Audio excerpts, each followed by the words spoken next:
everybody. Welcome to another episode of Sasquatch Out of the Shadows Live. As always, I'm your host, Alex Pedikov. I hope everyone's having a good night tonight so far.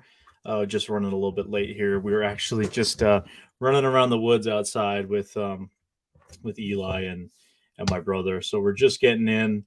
Hopefully, Brian and Chewy, I see he kind of let you know in the comments there. He's going to be joining us as well. But I hope everyone's doing well tonight on this Monday night so far. Beautiful day out here in New Hampshire, high 60s, sunshine, really awesome. So good to be out there. That's why, like I said, we were running a little bit late. But for folks that might not be familiar, this is Sasquatch Out of the Shadows. We do a weekly live stream every Monday night, talking about Bigfoot, other topics as well, usually something Bigfoot related or cryptid related and that sort of thing. So if you haven't seen the show, there's a playlist down in the comments with links to all the shows we're up to. I think this is 96 or 97, something along those lines. So we're very close to 100. Definitely excited for that. I will be taking a little bit of a break, probably for a month or so when we hit show 100 after that, just a little hiatus. There's going to be a lot going on, and I'm sure we'll talk about that when the time comes. Maybe do something special for episode 100, but we'll get to that when we do, and we'll talk about tonight's show. But last week we had a great time talking to Cindy Cadell on last Monday's show. You can check that out. That was a lot of fun talking to her about some of her experiences in Oregon and work with the Olympic Project, as well as being an archaeologist for the U.S. Forest Service out there in Oregon. Really cool when we get to talk to people from that sort of realm that get to work, in the woods all the time and their perspective. So that was great. Next week, who do we have slated to be a guest? I'll have to check. I don't think we have anyone scheduled. I have a couple people I'm working on, so don't you guys worry. We'll have some exciting discussions coming up for sure. So in the comments, just want to say hey to a few folks. We've got Mike Casey. What's going on, man? Says I'm excited for this. Expletive, yeah. Haha, I've had coffee recently. Awesome. Brian and Chewy as well. Thanks for letting people know. Awesome. He's the moderator as well on the channel, but Brian will be joining us tonight too. We got My Eyes. How's it going? As well as Sandra Piper. Hello. Outback Orchard. Hi from Vermont. Hello from neighboring New Hampshire. Hope you're doing well. Awesome. Angel Nolan. How's it going? Excuse me. Cliff Perry. Greetings all. Greeting to you as well. Mikey Z-Man. Hey, what's up, man? Somebody I got to meet over the weekend as well, which was pretty cool. Very, very awesome. ZB says the late start might be my fault. I'm finally able to make the whole video streaming well. Yeah, not your fault, I promise. But welcome. Glad you can make it on time. Kelly Abbott Ball says, hello, all good evening. Hey there. And we got the tall ones. Brent, what's going on? Howdy, gang. Still working, listening in. Very cool. Glad to have you, man. Sharon as well. Laughing Picker, what is up? Mark Webster, hey there. Squatch Happens, what's up, guys? Glenn H, speaking of last week's show, I still can't believe National Forest personnel can't carry sidearms. Yeah, that was very surprising. I could not believe that. We got Bo Sox, Pat's Fan 83, hello from New Hampshire, God bless. Hey, hello from New Hampshire, indeed. Cool, so that being said, we're just going to have a fun show tonight. Nothing super formal. I'm just going to probably have Eli and Brian pop in, and we're just going to kind of talk about some of this stuff we were up to this past weekend, but nothing too crazy. Just have a good time. So let's see. Brian's already in here. Eli's actually here right now. I just don't know where he is, but he's going to be joining from his computer. He's probably he was eating a bowl of cereal when I last saw him. So we kind of just rushed in as we got in, but hey there, Brian. What's up, man? Hey, what's up, buddy? Long time no see. Yeah, it's been a long time. What? A little over 24 hours? I'm going through withdrawal already. Yeah. I'm surprised Eli isn't sleeping.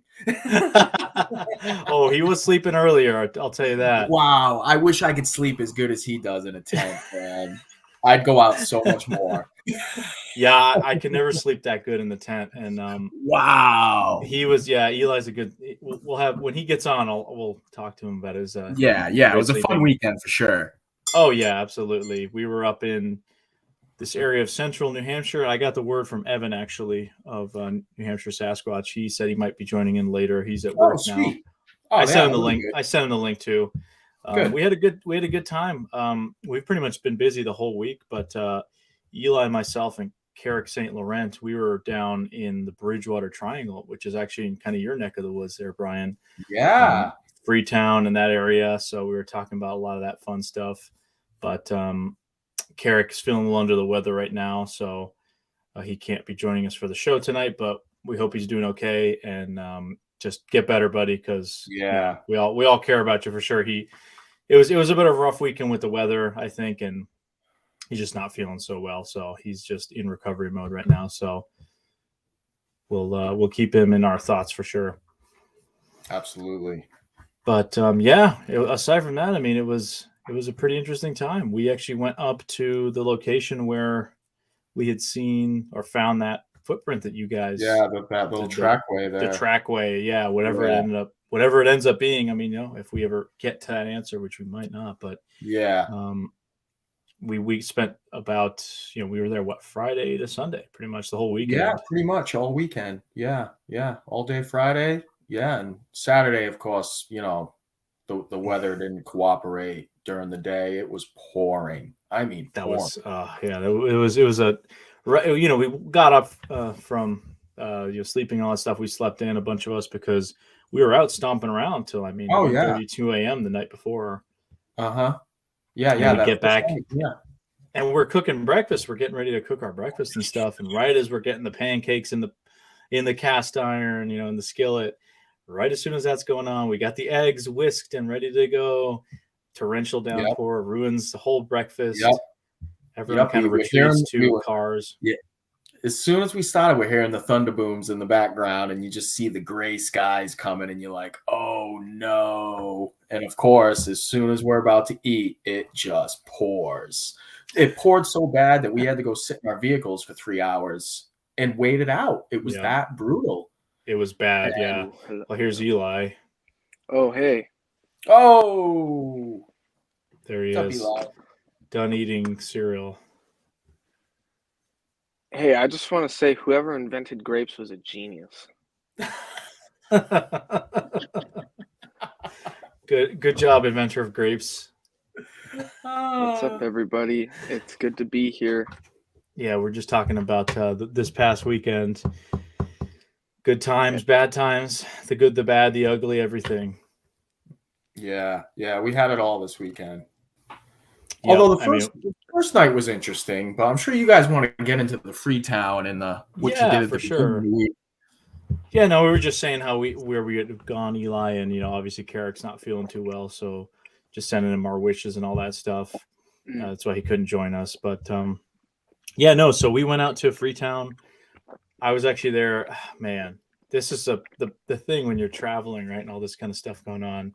Some pretty insane stuff that happened along the way. Eli, how was living in Vegas for 24 hours? Oh yeah. So my flight, I have a layover in Vegas, and my flight from San Diego gets delayed, but they didn't push back the connecting flight. So I land and I missed that connecting flight by like an hour. And then Alex is forwarding me emails. They're saying they booked me a flight. We both think it's in like 20 minutes, so I'm like rushing through the airport. I'm like frantically trying to check in. And then it's like, oh, you can't check in for another like 20 minutes. And I was like, what do you mean my flight's in 20 minutes? And it's like, yeah, it's 24 hours and 20 minutes away. And I was like, no. Oh man, yeah, that wasn't good. So yeah, they ended up. I think it was it's Spirit Airlines. For those that ever think about flying with them, you may want to reconsider.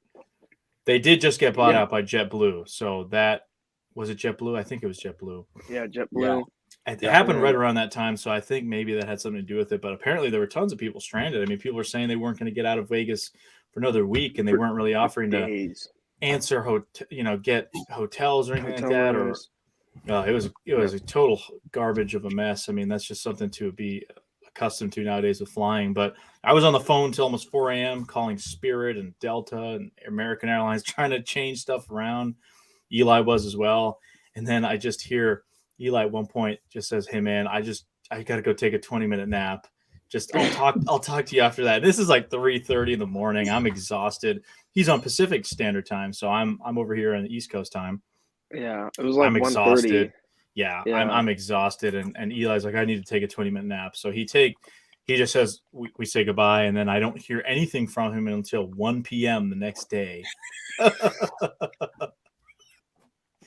Yeah, because I woke up. That 20-minute nap turned into a 12-hour nap. Yeah, it was just I was tired, bro. How long did you end up sleeping? Let's see, 1:30 to 10 is like what, 8.5 hours? Just right there in the Vegas airport. Yeah, I mean, I found a like out of the way spot next to the elevators. Like nobody uses the elevator at the airport. They don't advertise that they have those. So everyone's using like the stairs, And so this is like off in the corner next to a post office. There's a post office in the airport. And yeah, I just slept right there, and I woke up and I was like, oh wow, it's daytime now. Yeah, he basically just calls us frantically, not frantically, but we're like, I hope Eli's okay. I don't know if he ended up getting a hotel room or what he ended up doing. I've had no communication. And he basically calls and says, oh, yeah, I just slept that entire time. Yep. So that was fun. But yeah, so he ended up getting a day later. So what happened was, because we were on a bit of a tight schedule, Carrick and I ended up going down to the Freetown Fall River State Forest, which is near Fall River, Massachusetts. The long history of weirdness in that whole area. That's kind of the so-called Bridgewater Triangle. And that's what we were focusing on for one of our Beyond the Trail kind of expeditions and filming. And we met up with Dave McCullough, who I've had on the show before, of Squatchachusetts. We met him out there, and we actually got to go to the Wampanoag Tribal Ceremonial Circle, which was really interesting. And, lit some sage and kind of had this cool moment. Very interesting area, And then the next day, we ended up picking up Eli from the airport, and we spent the better part of the next 2 days stomping around in the Bridgewater Triangle. So, I mean, what do you think, Eli? You've heard of the Bridgewater Triangle story before? Oh, we've got New Hampshire Sasquatch. Evan just popped in. Hey, man. Uh-oh. Hey, it's only going to be a few minutes, but I'm at work. Oh, gotcha. I mean, I can. Yeah. Yeah. Should we skip ahead then? We're just talking Bridgewater Triangle stuff before we get to some of the other stuff. So awesome. Well, should we skip ahead and talk about some of the stuff we did with Evan, or no? Let's talk a little bit of Bridgewater Triangle, just real quick, and then we'll skip over to that. Okay. He said he's got a few minutes. Well, it's got that reputation, that whole area, the Bridgewater Triangle, creepy, spooky. All these bad things do happen there, but none of us really felt that. I wasn't scared or felt. We went to the Assonet Ledge, which some people say, even some of the people we interviewed said they felt some things there. And it's like, we all felt very chill there. Yeah, it was pretty nice. I crashed my drone, though. Yeah, he did crash his drone. On the ledge. That was close.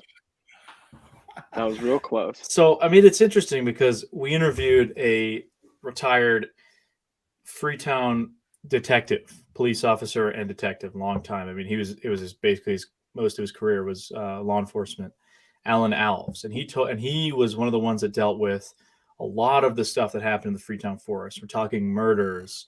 Really, I mean, some of that interview was actually quite disturbing, Eli. I found parts. I was shaking my head and looking at you guys, and you guys had some horrified looks. I mean, we're talking people finding dead infants in the woods. I mean, like that level of depravity. And this guy was out there on the scene, and for one of the heinous murders, I think it was one of the most disturbing ones of like a 15-year-old girl who was abducted and strapped to a tree and killed in the woods. He was the first officer on the scene, and he talked about how he basically had to be out there alone until everyone else showed up in the woods with a dead 15-year-old. I mean, that is just disturbing. Yeah. I got a question about that. Did you see the Fall River documentary? Yeah, I haven't seen it, but I heard about it. Very interesting. I believe that story was in it. He's in it, yeah. Yeah. So I believe that 15-year-old girl, I believe the story is in that. I mean, it's a creepy documentary. I suggest people to look up that documentary, Fall River. It's pretty good. Pretty Well, good it's stuff. interesting because we interviewed Aaron Cadieux, who did the Bridgewater Triangle documentary. That was really interesting. That's probably one of the best you can see on the Bridgewater Triangle. I mean, it talks about the Bigfoot stuff, the UFOs, the ghosts, the Pukwudgies, the murders, all that stuff. And Alan Alves, he was the one who investigated kind of the satanic rituals that happened, that whether or not it was really satanic activity, people were killed by a group of people in an organized fashion. And that documentary, Fall River, I guess, kind of set out to disprove some of the claims that there was actually satanic activity, that it was just murders of prostitutes and that sort of stuff. But that's why it's kind of controversial. And Alan was actually in that Fall River documentary, from what I understand. And then I guess that murderer, killed the murderer that killed the 15-year-old, his lawyers or his legal team tried to use the claim that, he was involved in this cult as an excuse for the murder to get a less of a sentence. So that, and then everything kind of got conflated. But you've got a large unsolved serial murder case in Freetown area, the highway murders, that still to this day there's no culprit. We're talking almost 9 victims, I believe, all prostitutes and drug addicts from that kind of Fall River area. Oh, something pretty loud. Okay. So it's a very disturbing kind of case, but so I don't know where I was going with that. I guess I was just trying to say how that interview was pretty disturbing, but our time in the forest was nice. I mean, like you said, Eli, at the ledge, or even before you were there, when we went to that ceremonial Wampanoag circle, it was nice, man. Like, just had a fun little time in the woods, just pretty relaxing. And I mean, Brian, I want to ask you, since you grew up in that area, that area. I mean, hearing those stories, did you hear the stories about the triangle? And most of the stories I heard growing up, and even I told you the other day, I had a buddy that I was probably around 19 at the time, so this was a while back. We were just at a get together, and he was like, "Hey man," he's like, I saw a ghost. No, like, I saw an apparition in those woods. He's like, I got no reason to lie. He's like, I know what I saw. You could believe me or not. I don't care. I know what I saw. And it freaked him out. It freaked him out to where this was years later. He talked about it, and it kind of reminded me of, with my encounter in a different subject, and just holding it in for a while and just wanting to say something, you know what I mean?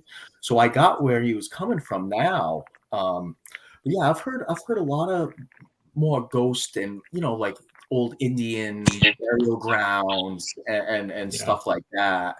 Another thing with the ledge, that, there's some stuff going on at that ledge, apparitions and stuff like that. That reminds me, I forgot to interview you. I remember I talked about how I wanted to interview about that this weekend. All right.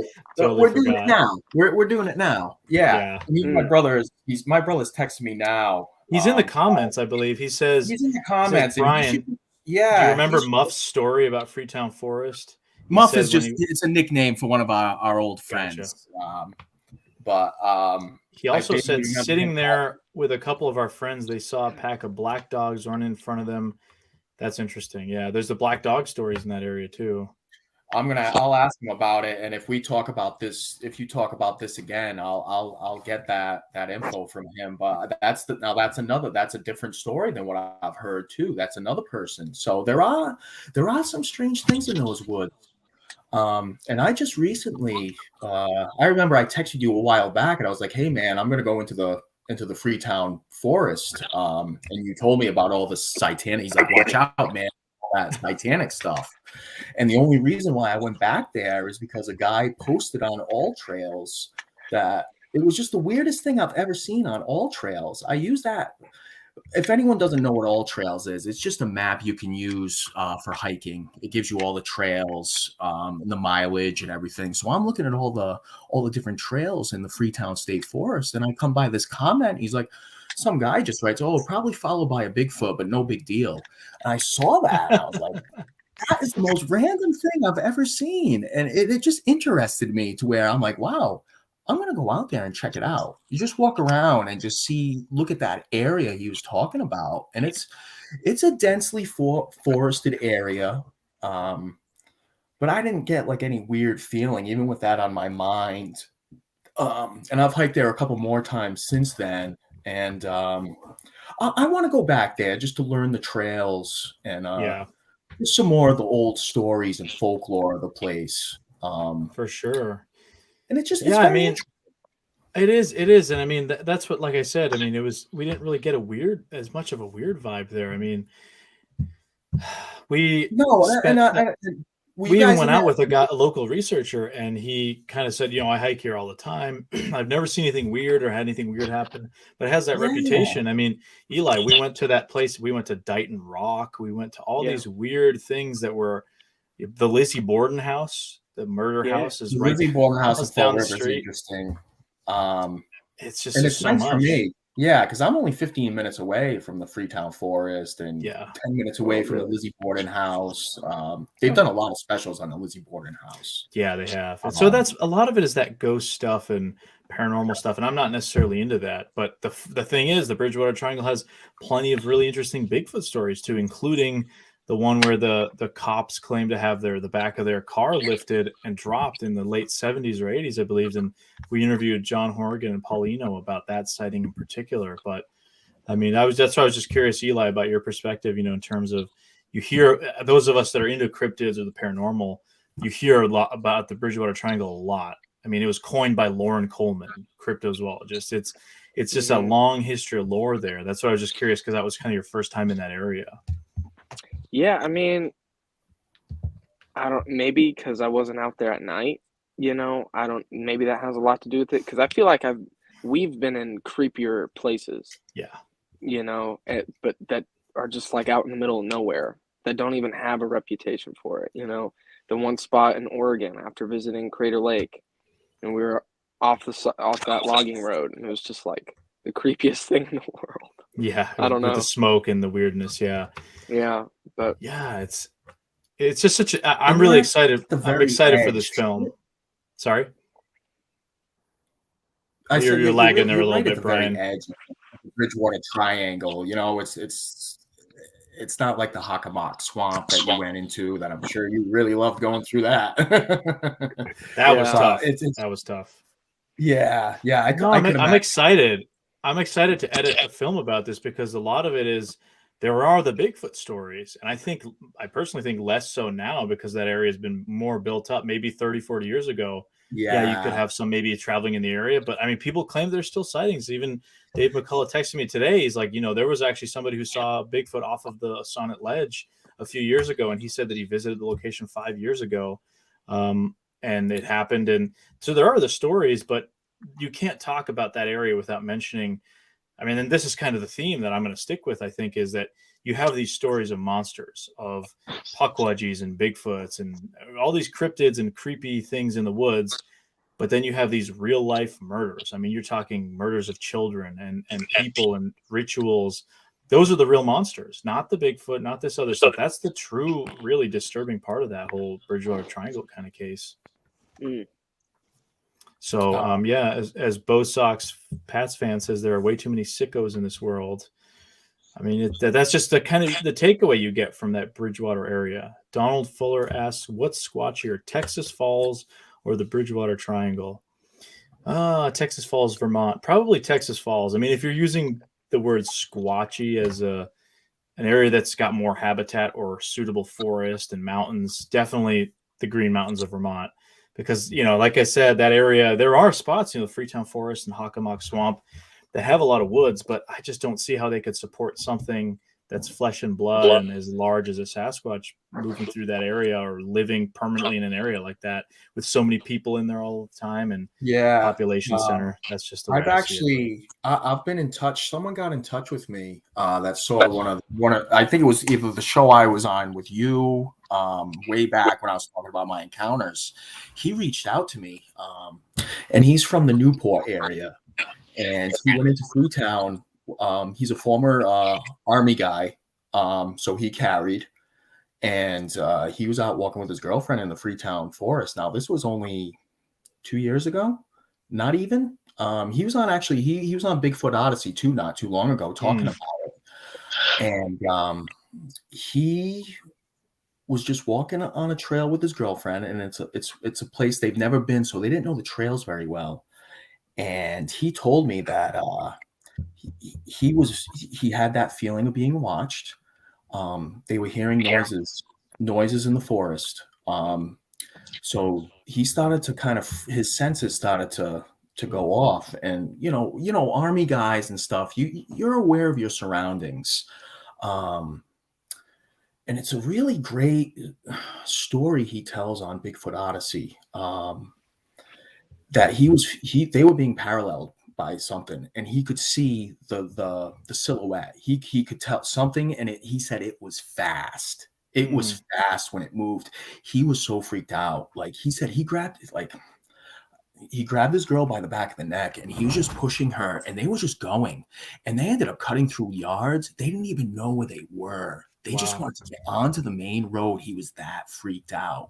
So when I hear that story, it makes you think a little bit, whether it's just, freak luck that, he had an encounter at that time, whether they're just passing through or whatever, but something freaked him and his girlfriend out to where they're cutting through yards and knocking on people's doors. Yeah, that's weird. I mean, and that's, again, it goes to that kind of thing, the Bridgewater Triangle, just in that area, whether or not it even is a Bridgewater Triangle. That's just the kind of name it collectively has.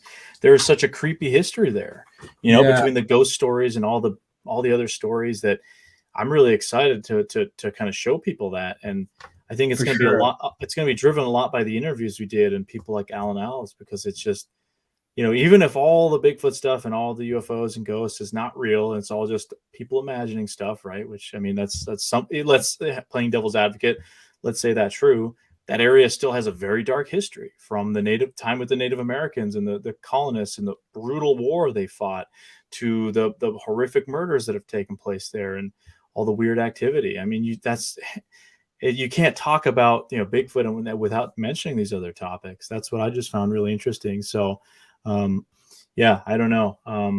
It was interesting. It really was. I'm fascinated by that area. I am, for whatever reason, because there's something for everybody, whatever you're into, I suppose. Yeah. And I plan on just staying local with how the gas prices are. That's right. That's going to be my new local spot to go, is just go around Freetown and just check it out every once in a while. Yeah, for sure. I mean, it's like I said, it's beautiful, and you can go to that Wampanoag Circle and not any weird vibes. And I've only been down there a few other times and never really had super weird vibes, but you just hear those stories, and a place gets that reputation, and the stories they're intriguing. That's for me, it intrigues me to go out there. So I would definitely recommend for folks to watch the Bridgewater Triangle documentary by Aaron Caju, who we did interview as well. And he's a big skeptic guy, he's skeptical of a lot of the stuff there, but I think he did a very good job with that documentary, because it talks about all the other weird stuff. So you know what I'll do? I'll end up linking that in the description of the video at some point. So if people want to check that out, if they're watching this back or whatever, it'll be linked down below. But if you just type in Bridgewater Triangle, it'll be one of the first results on YouTube, I think, that comes out, because it is on YouTube for free now. So yeah. But any other thoughts, guys, about Bridgewater area? I mean, no, I look forward to that interview you did with the detective. that one, just, there's so many different parts of it that were interesting. And wow. Eli, any thoughts? No, I don't know. It would be interesting. I don't know. Now, how For many me, days did you get to go out there, Eli, with the delay? like 2. Yeah, we spent 2 full days down there, basically. I just feel like I didn't get a good sense of it, because we had to hit the ground running, when I was there, to make up for lost time and stuff, which is fine, but I might want to revisit in the future. Who knows? Yeah. But again, it's just one of those places that there's a lot of stories about the Bridgewater Triangle, especially. I mean, Cryptic Campfire, you guys have done. You've referenced it. Yeah, it's like almost, you can just Google Bridgewater Triangle or look at podcasts, and you'll be scrolling endlessly. That's something Aaron was showing us, and it's connected. Again, Lauren Coleman was the one who coined the phrase Bridgewater Triangle, and it's intertwined with cryptozoological stuff as it is with ghosts and other weird phenomena. So true crime. I mean, that, all the serial murders and everything. So very fascinating place. It's sociological, real. I mean, there's real world consequences to that case. So I think that's going to be much more, I'm just excited to start editing that and showcase a little bit of that drama, that juxtaposition of, you have this horrific stuff going on, but how peaceful a visit we really had. kind of those creepy stories and the very interesting Bigfoot stories that happen to take place there. So it's a little bit for everything there. But looks like we lost Evan there. I think I misinterpreted what he meant. He said he only had a couple minutes before he had to leave. I thought he said I'll be ready in a few minutes. Yeah, I just read that in the private chat. Yeah. I'm sorry. I totally misinterpreted that. But... That's why I said, did you want to jump ahead? Sorry. Yeah. My bad too. I read it too late as well. My bad. Well, we'll get to that in a minute here. I do want to see if some comments and questions people have. So Greg asks, Alex, what does your hat say? It says the Sasquatch Outpost, Bailey, Colorado. One of the coolest Bigfoot related museums. I mean, there's not that many, but they're all pretty cool. But I like this one because of the location, Bailey, Colorado. Been there twice now. And owner Jim, we filmed Rocky Mountain Sasquatch with him, and Eli and I got to spend a night hiking in the Rocky Mountains with Jim, checking out some of his kind of research area in that spot. So that was pretty cool. So yeah, thanks for the question, Greg. Very, very cool spot. We got Bigfoot Society. Jeremiah says, bunch of really, real cool guys. Thank you from a cool guy himself. Oh, yeah. Yeah, thanks, man. Very cool. Squatch Talk. Pat says, where's Chewy? Chewy's here. Chewy's here. He's just waiting for us to get into the New Hampshire stuff because he was he was the kind of the leader of the campground. He kept us all. Yeah, he was kind of the center of the the mascot. No doubt. So, no doubt he was the mascot. Yeah, it was fun. It was fun, and I'm glad he liked everyone. And usually he's kind of a barker at the strangers, but he did good with Eli and Carrick. It was good. It was a good time. We had a lot of fun. I know he had a lot of fun. Yeah, he's just laying there. Like, he's just passed out. Hey, Chewy. Hey, bud. Say hi. You miss us yet, man? Oh, he's looking around. He's like, that's Alex. Chewy. He knows. He's like, wait, are we back in camp yet? Yeah, you're a good boy. Yeah, you're a good boy. Yeah, we got to get back to the mountains. We haven't gone in a while now because all this stuff that's been going on with the tracks and. Sure. Yeah. We'll get up there, man. I just started. I was talking about how I'm doing this kind of cardio kick. I'm not a big cardio guy. I usually just hike, but I'm like not gonna lift. I'm just gonna focus on cardio. And I started a little bit today. Did some stairs, and I felt so good. I had so much energy. Eli and I then went out. We were out in the woods for a little bit with my brother, but I was. I just feel so much better. I feel exactly. And if you say you're going to do what you're going to do with the stairs and the jogging, you're going to be slaying mountains because that's exactly what I want to do. I mean, we're prepping for Alaska, which is coming up in about a month or so here. So I'm just trying to get that into high gear. And so my point in that was, Brian, we're going to go hike the Watcher here at some point soon. Let's do it. I told you I'm ready for whenever you got the time to go. I'll go. Do it one of these weekends. One of these weekends. Nice workout. Yeah, for sure. Heck yeah, man. Let's do it. Cool. So Kevin says, when you guys feel creeped out, do you think it's mostly in your mind, or do you think your sixth sense is kicking in and telling you something you should listen to? That's a really good question. I like that question, and it's great because we can take it from different opinions. Because I've had something happen to me that was terrifying. You know what I mean? With that, especially that first encounter, never mind what's happened on my hikes. Sure. So I look at things like my head is on a swivel whenever I'm out there. No matter where I am, mostly when I'm in New Hampshire, of course. I just want to be so aware of what's going on around me just because of what's happened. And that could be different for just the average hiker, where they're just head down to the ground on the trail, watching their foot and just concentrating on the trail.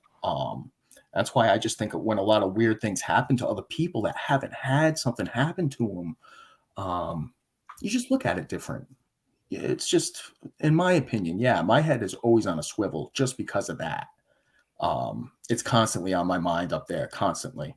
So whether that changes the way I hear things and be like, like I'm not saying I'm Expedition Bigfoot and every sound is a Sasquatch. I'm not on that road. But when you have weird, yeah, exactly. I'm being paralleled.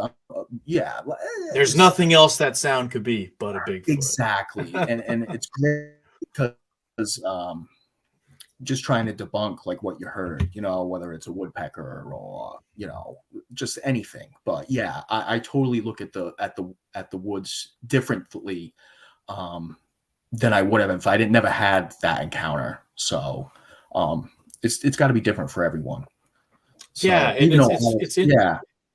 interesting. I mean, Eli, we've been in a lot of situations that some people might consider dangerous or sketchy. Mhm. Sometimes you get creeped out, sometimes you don't. Maybe it's partially the stories you hear. I mean, but then that doesn't apply to this Bridgewater thing, because you hear the stories and it's terrifying. I mean, you read it online, it's like, oh, I don't want to go there. And you go there and it's peaceful and nice and it's a beautiful little wooded area. But then there's places like Louse Camp where you just hear those creepy stories and you're just kind of like, this is very creepy. I mean, what do you think? See, I think some of it is in your head, but I think other parts of it are a sixth sense, because I did have a dream in Louse Camp That was very that is really tied into the folklore of the area. I lived in a haunted house for 4 years, and like I've had feelings where I felt like I was being watched in the house, and of course there's nothing visible around. And then I've had other people come into the house and feel like, hey, I feel like I'm being watched right now. I'm like, well, it ain't me, brother. Like, Yeah. I don't know what to tell you. Like, I mean, it's just weird. Like, I think there is a sixth sense part of it, because we all can feel that, right? It's like that. It's like a gut feel like I'm feeling. I being- mean, what you're calling gut or whatever. Yeah, I feel like I'm being watched. Everyone seems to be able to tap into that, to some extent. And so, like, I mean, some of the places we go are like tied to paranormal things or spiritual things. And I feel like maybe those places have more of that kind of sixth sense Weird energy. if you want to call it. Yeah. Yeah, it could be. Yeah, I tend to agree with you there. I just think we've become so adapted to the way of life now that I think we kind of lose some of those senses. Like Alex, you said one time that you and your buddy were you hiking, right? And you felt yeah, that was the craziest thing I've ever experienced. And whatever that was. I mean, and I have to say, I do believe in sixth sense kind of stuff. I have no absolute way to approach it or how to explain it. I've just had a personal experience with my family. My mother in particular, with sensing things and like predicting, having very vivid dreams that turn out to be real. I don't know what that possibly is. I've had one incident myself where I remember sleeping and having, I guess it would have been a nightmare, not a dream, of where I was in a tsunami and there was palm trees and we were trying to get away from it. There were buildings getting flooded with water. And then when I woke up in the morning, literally the first thing I opened on my phone was like some kind of an email update that my Yahoo email will send me with news stuff. And it was about some flood in Indonesia that happened that same time frame when I've been sleeping. It was very weird. I have no idea how to explain that at all. But that incident where it was actually in my kind of research area here in New Hampshire, where a buddy of mine and I were walking in at night on this trail, and I didn't tell him anything about any of the weird knocks or anything I've heard in that area or the backstory. I didn't want to prime him or give him anything to go off of. We just were walking around the woods, and we turned around at this one point and we're walking back, and he says basically, I have this really weird tingly feeling, and I've only felt a few times out in the woods, because I mean, we're out in the woods a lot. We're out in the woods at night. Sometimes it's creepy, sometimes it's not, but you get this weird feeling, like something on the back of your head. I felt that. I felt really uncomfortable, and I'm very comfortable in the woods. Yeah. And at the same moment, I'm thinking that, my friend basically blurts out, dude, I think we're being watched. I feel like we're being watched. And I was like, shut the heck up. How did you know I was thinking that? He says, I don't know. I just feel it. And then we keep walking down this trail and we hear movement. We're distracted by it. And then from behind us, we hear what sound like knocks, sticks breaking. And that went on for about 10 minutes. And we listened to it and had it recorded on audio. And that was about, at this point, that would have been almost about 2 years ago. That was about late April of 2020. I remember it was right after COVID kind of started. Wow. And that was so weird. And that's the most tangible time I've ever felt that you feel like you're being watched, but it was insane because I was not the only person that felt it. And we both were. I didn't say it. He's the one who said it. So it was crazy. Yeah, and I remember you bringing that up on one of your shows, and I just was like, "Whoa," because I had the same feeling happen to me, and when you said that, I was like, "Oh my God," like, I've had the neck hair stand up and just that feeling that you are being watched, because I was just on a Mhm. hike with my dog in the middle of nowhere, and we went to this, I forgot what it was called, it's on one of my hikes, but it was a pond, Peaked Hill Pond in Thornton, Mass. It's just a pond, like a 3-mile hike, and it's just a pond, a place you could stay. I went in the winter when it was snowing, and when we got close to that pond, it was like this wide open meadow, and you could just see the tree line very far back, but all around you.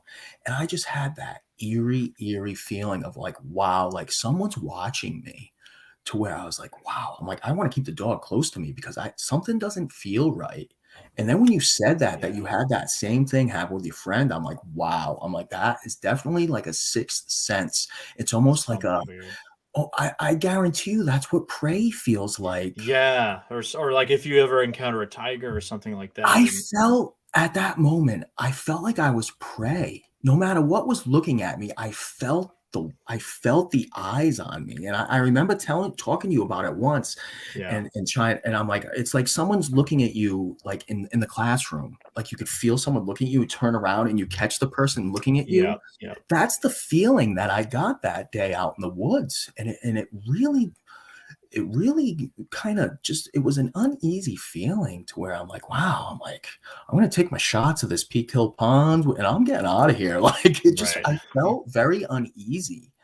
And I couldn't, I was like so like wow when you said that. I was like, oh wow. I'm like, wow, we shared like a similar experience. And it was great that you even had it with your buddy at the same Yeah, time. like I said, I didn't want to give him any ideas. He was actually my main hiking buddy that I did the 48 4,000 footers with. That Yeah. you would know. It's like Chewy was your main buddy. I didn't have a dog. I had my No. buddy who was doing it at the same time. So he's the kind of guy that when he used to live closer to me, I could basically hit him up at any time and say, "Hey man, Hey you want to man, go yeah, out? well, You want to go let's out for go a night hike tracking. with me?" And this was right after the major COVID stuff started. Everyone just wanted to get out, so we went out that night and that happened, and that Now, was just a weird incident. But do you remember what trail or what mountain you did that when that yeah, happened? I can tell you. I mean, I just don't want to say Hopefully you publicly. don't I don't forget. mention that area, but you haven't been out there with me, but Evan has. But I will. I mean, I'll take you there. Okay, sweet. It's like in the daytime. There's people in there because it's like a big trail that connects in certain areas for bikes and stuff. But at night, I've never ever seen anybody out there. Eli's been Mm. out there before. We've been camping out there before. I've taken Okay. Carrick out there. Evan's been out there with me. Because there's a property there this is in the first ever Beyond the Trail episode. Oh, okay. Granite State Bigfoot case. The property owner there, who I keep in touch with, is the closest physical house to this large wooded area, and he, has had strange stuff going on, and other people have investigated it. So there's just a lot going on there. I found out some pretty weird, weird stuff with Bigfoot reports in the surrounding areas and like right in the surrounding communities. Carrick's encounter was not that Oh, far from there. nice. That he grew up in that area and he encountered something Bigfoot like when he was growing up in the area. So Sounds like another hot spot to investigate. yeah, and I saw somebody had asked in the questions in the comments about other hotspots, Bigfoot hotspots in New Hampshire. I mean, they're just kind of all over the place. There are clusters, I guess, but I don't know if that necessarily is exactly because it's, just one, and maybe it just be one in the area passing through or something like that. I don't really know.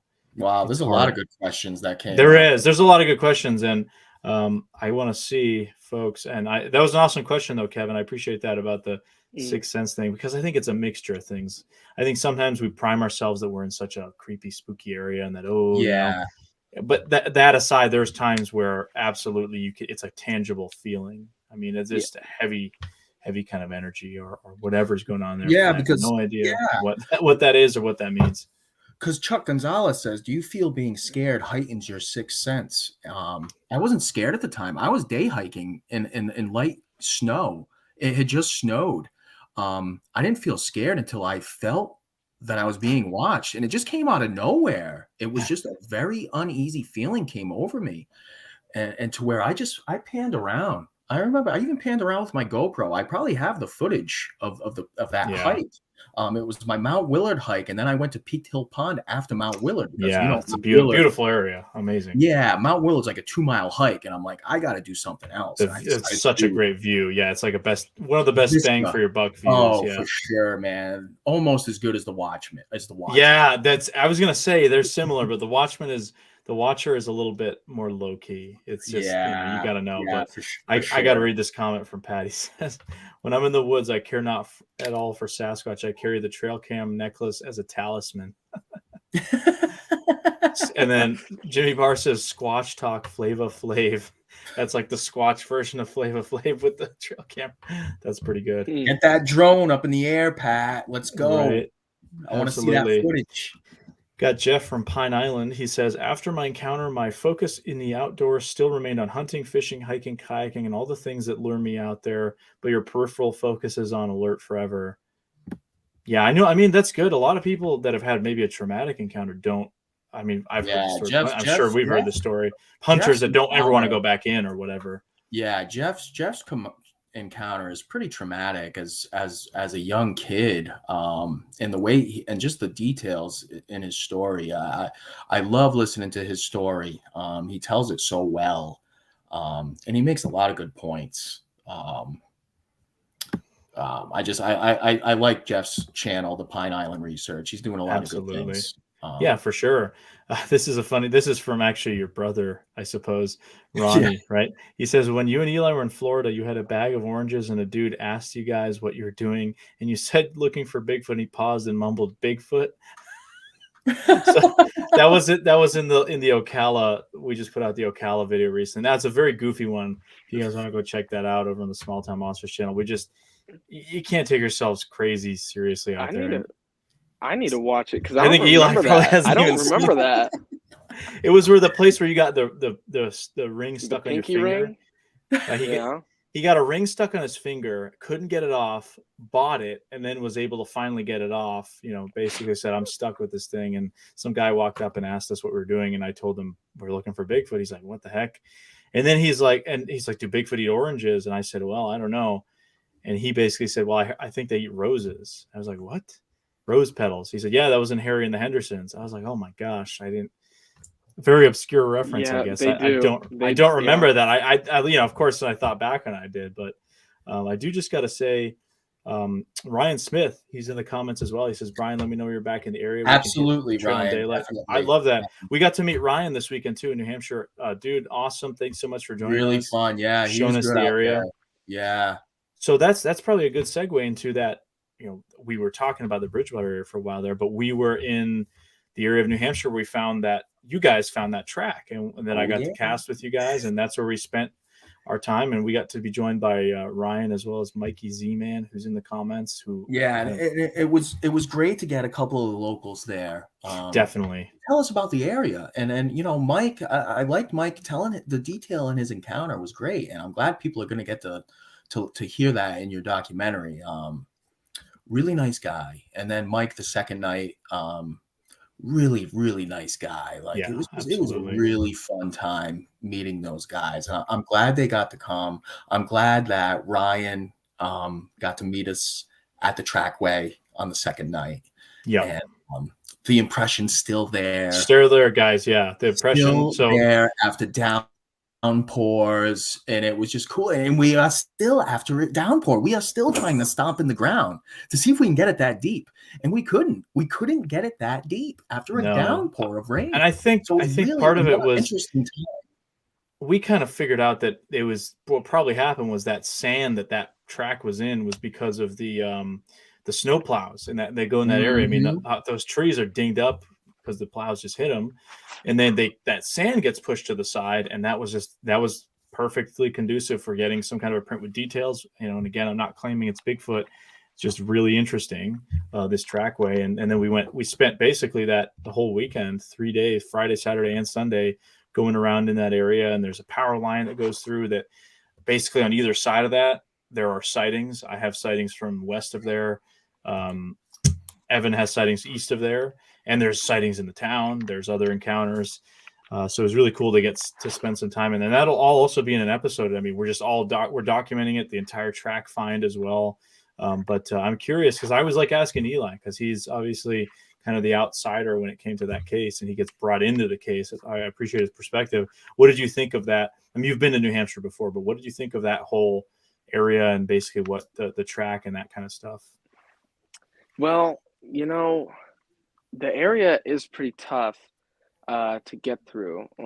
I mean, rocks everywhere, like on the ground, so it's not like a smooth surface all the way throughout, Um, lots of leaf litter, so like a lot of prints disappear, but I did think you guys pointed out the impressions still to me. They're still there, which I thought was like, wow, that's pretty wild. Now, I should say there's no detail. I mean, There's it's no detail. arranged. Yeah, but there's just like a general impression. Not And the detail was yeah. there when Brian and Evan and myself were on scene. That was And 2 weeks there's ago. actually a total of 4 impressions. We didn't cast the other one because there was so It much. was just so It was just nondescript. a deep impression with nothing. Right. But you could tell it was the trackway before the first one we found near the tree. It was very, very interesting, and that one is still there, covered in leaves. Like you just take the leaves off, and there's the impression, and it's just, it's unbelievable that the weight that whatever it was had. It had some weight to it for sure, to get those 3 impressions that deep into the dirt, into the soil. Right.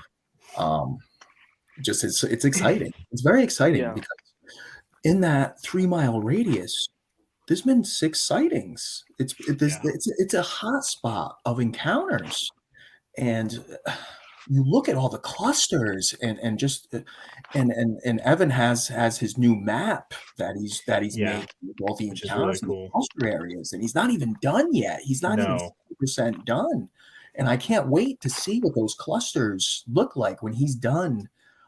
And with your stuff too, to combine all that. I know that's what we're just trying to do, is just combine the data. I mean, because and this is something I was telling you guys on when we were on the scene. We do a lot of stuff with Beyond the Trail. We're kind of all over the place. We're in the Pacific Northwest. We're in the South. We're all over the place. Like New Hampshire, obviously for me, has a special place in my heart given I live here and I get the reports from here and that sort of stuff. But Evan is more of like the New Hampshire guys, and that's like, we focus on, like, we're about to do this big Alaska thing. We've got all this other stuff going on. So I like that there's other people that are able to focus more solely on that. And that's what you and Evan are trying to do, essentially. That's our goal. That's our goal, is hopefully this Trackway and these people coming out and telling their stories. Hopefully it's like a ripple effect for other people. I really hope so. Yeah. People that just want to share their stories. That even reminded me, I got, there was an email I had that I had not answered for, I think it was like a week or more. So I apologize if this person's listening. It's tough to get back to everything, but it was like an encounter somebody had with some screams they heard. It wasn't in that area. It was more towards like the Monadnock region. But again, there's that whole Marlboro thing going on over there that Carrick and myself were working on since last year. Another cluster of sightings where there was just one after the other encounters that we'd hear, and then other people would hear. I got reached out to people because they heard Marlboro and said, "Oh, well, hey, I used to live here," or I know somebody who had something weird happen out there. So, I mean, you get these kinds of things, and if you can hopefully, and this is one of the things I always talk about with the eyewitness encounters is, a single eyewitness story. It's great, it's interesting, but it doesn't really move the needle all that much. It's when you get more sightings and you're able to put them on a map, or find a cluster, or better yet, go out if there was a fresh sighting and go see if you can find tracks or hair or something else. So you have secondary evidence to not just an anecdotal story, but you have something to follow up on it. So to me, it's like you're connecting the dots with these clusters. Right. You're finding out, and it's so key to try to find out the time of year.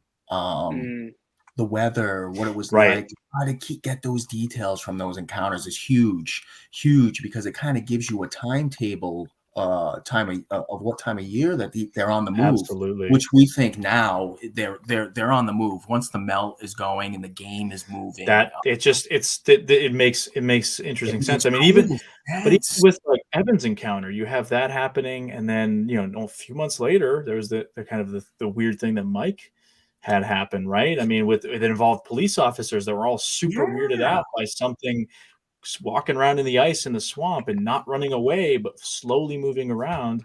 And a good example of the data stuff as well is, something like what Scott's working on over at the Bigfoot mapping project, just all that raw data and being able to map it and plot it out. And I mean, we're obviously talking more small scale, but I think it's just really interesting being able to use some of that. And especially if, you're able to establish there's some sort of credibility to maybe some of the sightings or some of the encounters. Yeah, and especially the way Mike told his story. He told us that first night he met up with us, and then he came back 2 days later to tell it again on film. And I sat down and listened to both.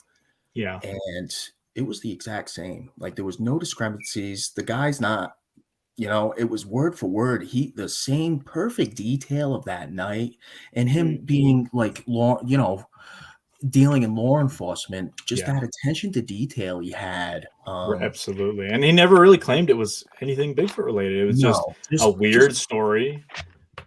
And how going back and looking at the trackway and saying how heavy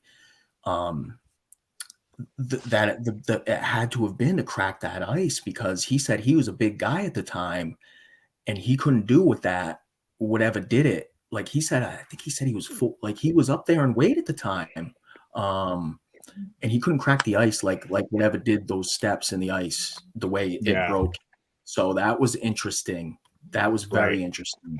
Definitely. He's in the chat. He's saying that feeling, that being watched feeling is really unnerving when it happens. I think that's actually what they also described when being out there. And also what's interesting is, there used to be, I don't want to give too many details away, but way station, with animals and kills and that sort of stuff. So it's a really good story. Meat, blood in the area a lot of the time. So, I mean, it's a place you can connect the dots and be like, maybe, maybe there's something to this. It's really interesting. I don't know. There's just a lot to it. It was fun to be in the area. I mean, and I think Ryan was even in the comments saying, yes, so deep for the tracks. Yep. I mean, we showed him exactly where it was, and we had the casting right there, basically, to show him. And these tracks are over 2 weeks old, and to still be able to go back and show him the depth was really neat. It was neat for someone a local to see that, because he was like, wow. He's like, that's cool. Like, it's cool you guys found that. So yeah, I'm glad he showed up. It was a good night. It was a good couple nights we had. At least we had good weather for those 2 nights. It was nice and clear. We had the moonlight for a lot of it in those areas. It was interesting. That first night was interesting, especially for me and Carrick. It was an interesting night because we split up into those 3 groups. If you want to go into it. Yeah, sure. I mean, we basically just kind of went out to this area and went out at night and kind of were trying to see what was going on. We had 3 different groups of 2, different, some thermal equipment, some night vision stuff, just kind of scouting the area and seeing if there's anything. There was some interesting kind of noises that we heard potentially, but out there, it's always tough. I mean, that first night was a little bit more, it was definitely more noises compared to second night. It was just the general forest was a lot quieter. It was very quiet that second night compared to that first night. That first night for me was like, it was like an old crap moment, and we don't know what it was. No, of course not. It's just, you're out there, your senses are obviously not the best. Yeah, you're out tough. There. It's dark out. You can't see what's making those noises, but it'll be interesting to see when you guys look through the video on the audio.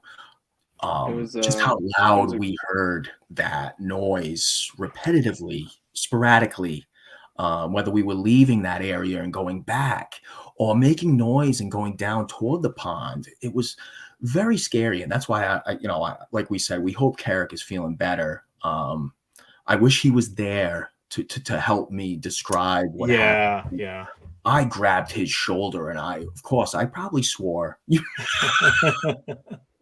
When you had Chewy too. I mean, what was Chewy's reaction? Chewy was whining. It was just it was so odd what we heard, because it really sounded like something was throwing a big rock into the water, because it would go bloop bloop splash, and it was so loud. And we're trying to go through. Is it a beaver? Is it a beaver tail? And it was just there's a lot of thing. There's a lot of stuff that it could have been, and we don't know. And I even asked Mike, because Mike ended up hearing one of the loud noises when he came and met up with us, when you went ahead of us with the therm. Yeah, I And kind of like to just go off alone a lot of the times and just yeah, and hang you out like to with go the off therm. alone, and then a few minutes we'll go and catch up to you. But that when we were there at that pond, and you after you had left, and we're all talking again about it, and it happens again when Mike was there, and Mike heard the how loud that splash was, and I said, Mike, since he's from New Hampshire, he knows more about beaver than I do. I said, Mike, was that a beaver? He's like, that's way too big to be a beaver, and it ended up it was definitely a scary moment, and that's why I can't wait for you guys to look to listen to the audio that Carrot got, because I'm pretty That's sure what Ryan said. Yeah, dying to I hear audio from night one. yeah, I'm like, Carrot, please tell me you got that, because I was talking about my encounters when it happened. I was telling him about the knocks, and then we hear the crack, and then bloop, bloop, splash, and I was like, please tell me you got that. And he's like, I got it, dude, and we're just letting it go, and we're like, and it happens again, and it's like bloop, bloop, splash, and we're like, to where, of course, you're starting like, wow, what's that? Yeah, I mean, you're out in the woods at night. I mean, things like that will obviously set you off. I mean, So of course your senses are heightened, but Sure. I'm so curious to when you guys go over the footage, just no, to, definitely. I'm excited. I'm just excited to show. I'm excited to show that entire event with the track and all that stuff and the documentation. It'll of that. really be a good documentary for sure to really show what's going on in New Hampshire, and Yeah. it's great. It's exciting stuff. Absolutely. Now, Eli, I know you sounds like you had something to Yeah, add. I had a theory for Brian for what you guys heard. Maybe it was a crackhead throwing rocks into the river. It could have been, you could have had that light shining on you guys. Yeah, Right off, ran through the woods so we couldn't hear him, and went to that pond and started throwing big rocks or something into the woods. Into the water. That's the only way I can describe it. Or it was, Must be a crackhead. Or if anyone gets that reference, there could be like a world record beaver in that pond. So we have to go back to that pond, because you guys didn't end up going back there, right? No, we didn't yesterday. No. I am just so curious, because when Ryan showed us the pond on the Google Earth or on the All Trails, whatever he used, I was just surprised how big it was back there. And I was just so curious to see if there was like a lot of rocks back there. You know what I mean? If there was stuff that, because we just don't know what it looks like during the day, because we were there at night both times at that. Well, we walked a little bit into there during the day, that first day, and you could kind of see that area. And when you're down by that river and there's a little bridge, it's just you can't hear anything from the river. Yeah. And the problem was I had these like shooting range headphones on. They're kind of bionic ears. They amplify sounds, especially for distant sounds, but it creates this really disorienting kind of feeling where I used them on the second night, and I was like, I'm like, it's a little bit weird. Walking, all you're hearing is the rocks with the people walking. And it works if you're up forward alone or somewhere, because you can hear stuff in the distance more than you could with your own ear. But because I'm constantly like, shh. I'm constantly telling like, shh, like, shut up. Well, that's why that first night I got upset when they kept radioing in about this cop or whatever, this police officer that they thought they saw an Eli. So another mystery light story. I don't know what is up with this stuff, but Jeff's gonna be like, oh, another orb story. right. Well, see, I don't know. It didn't look like a orb. It looked like a flashlight or a headlamp, And then so me and Evan were checking out the power lines, while Brian and Carrick and everyone else was kind of going towards the pond. And so me and Evan are walking back towards the cars to kind of get to that trail and meet up with you guys. And Evan stops and he's like, "Is anyone at the cars right now?"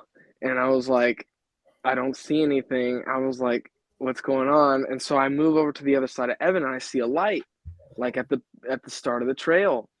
And it's like a bluish white light, and it looks like a flashlight from the distance. It's not like a orb. It's not really moving anywhere. It's kind of in the same spot.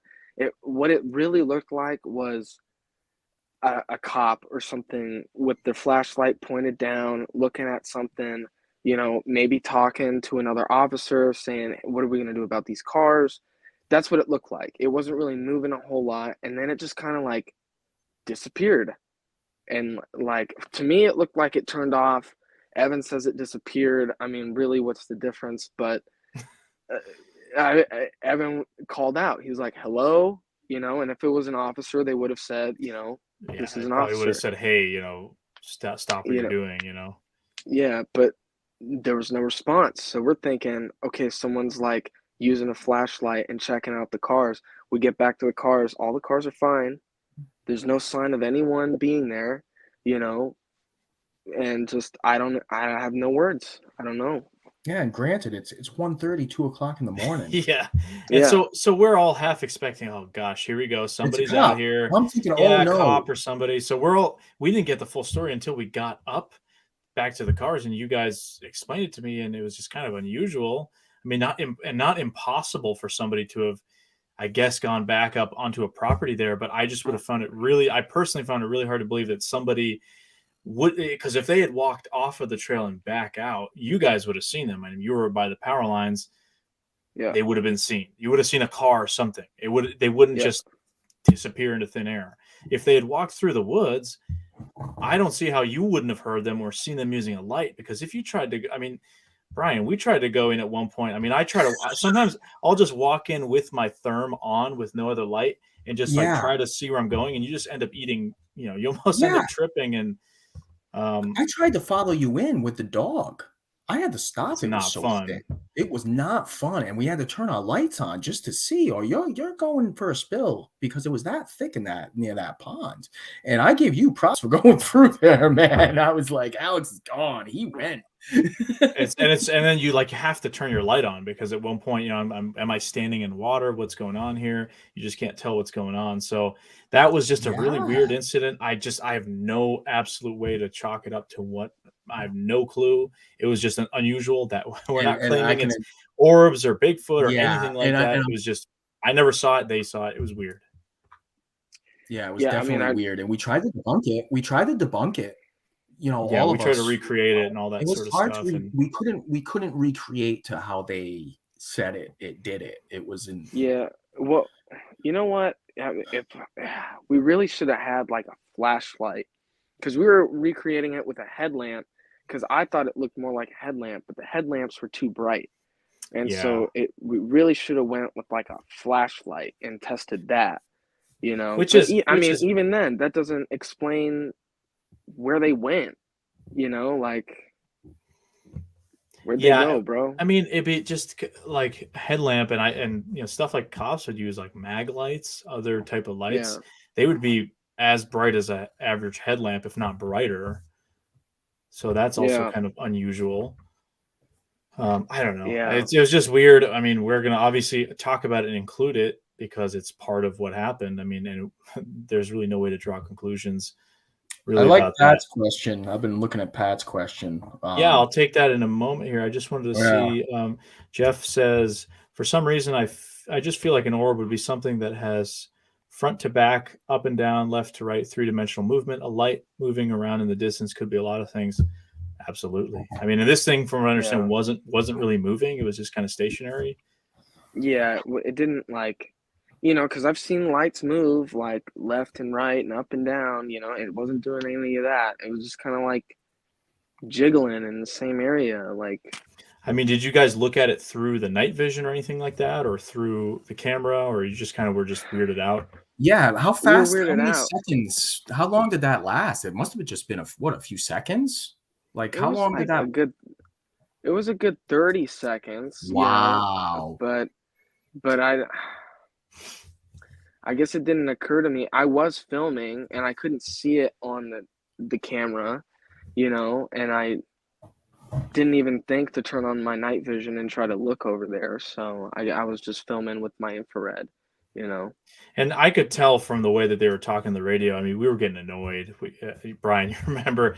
And I think Carrick wouldn't stop talking about it, and I was just like, just turn the radio off. I'm like, just shut up. Tell him to stop. The video And I'm like, if we're gonna get busted here, I want to at least keep going in the direction I'm in right now. I don't care. Yeah.